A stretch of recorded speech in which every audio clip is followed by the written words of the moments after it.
As the sun begins to set on the life of one of football's most enigmatic figures, Sven-Goran Eriksson, the former England manager, faces his final chapter with grace and reflection.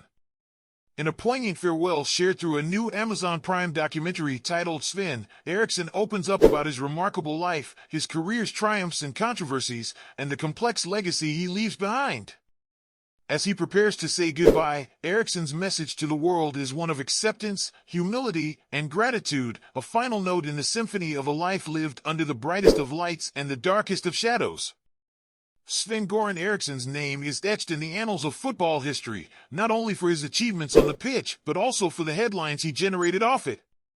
The Swedish coach, who made history as the first foreign manager of the England national team, led the Three Lions during a period marked by high expectations and profound disappointment. His tenure, from 2001 to 2006, coincided with the rise of England's so-called Golden Generation, a group of players whose talent was unparalleled but who fell short of delivering the international success that the nation so desperately craved.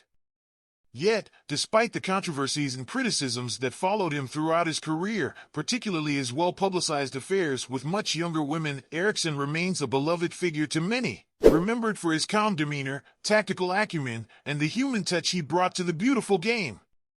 In January, Eriksson revealed that he had been diagnosed with pancreatic cancer, a cruel and often unforgiving illness that now shapes the twilight of his life.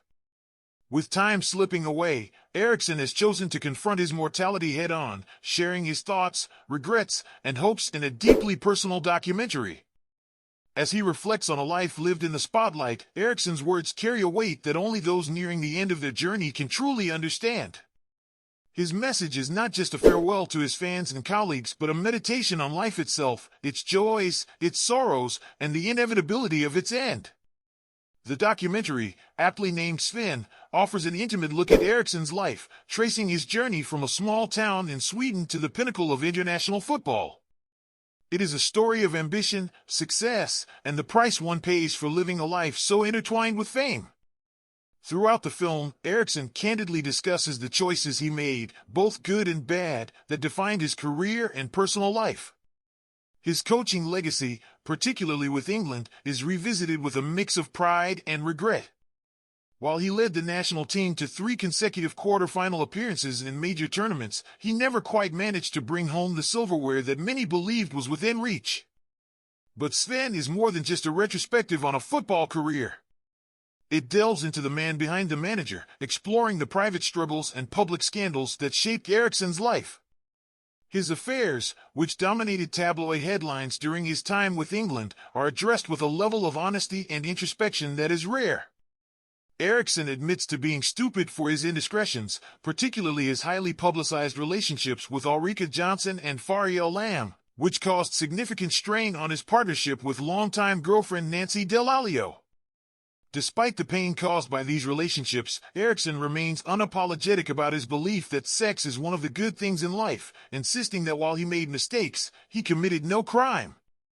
The documentary does not shy away from the fallout of these affairs, including Jonsson's scathing remarks about their relationship and Dell'Olio's recounting of her decision to stay with Eriksson despite his betrayals. These segments of the film highlight the complexities of Eriksson's personal life, portraying him as a man driven by desire and ambition, but also as someone who struggled with the consequences of his actions. Despite the hurt and controversy, Eriksson's relationships with the women in his life are depicted with a surprising tenderness, acknowledging both the love and the turmoil that defined them. As the film progresses, it becomes clear that Eriksson's reflections are not just about football or his relationships, but about life as a whole. Standing by the shores of Fryken Lake near his home in Son, Sweden, Eriksson contemplates his final resting place, imagining his ashes being scattered in the waters that have always felt like home. It is a peaceful, almost poetic image that contrasts sharply with the turmoil that has often surrounded his life. Eriksson's acceptance of his mortality is both poignant and inspiring, a reminder that even in the face of death, there is beauty in the simplicity of nature and the memories we leave behind. In his farewell message, Eriksson expresses a deep sense of gratitude to those who have been part of his journey, his players, coaches, and the fans who cheered him on through victories and defeats. He asks to be remembered as a positive guy trying to do everything he could do, a sentiment that captures the essence of his approach to life and football. His words, delivered over the serene landscape of the Swedish countryside, are a call to live fully, to embrace both the triumphs and the trials that life offers, and to face the end with a smile rather than sorrow. As the credits roll on Sven, the image of Eriksson waving goodbye from his home in Sweden lingers in the mind.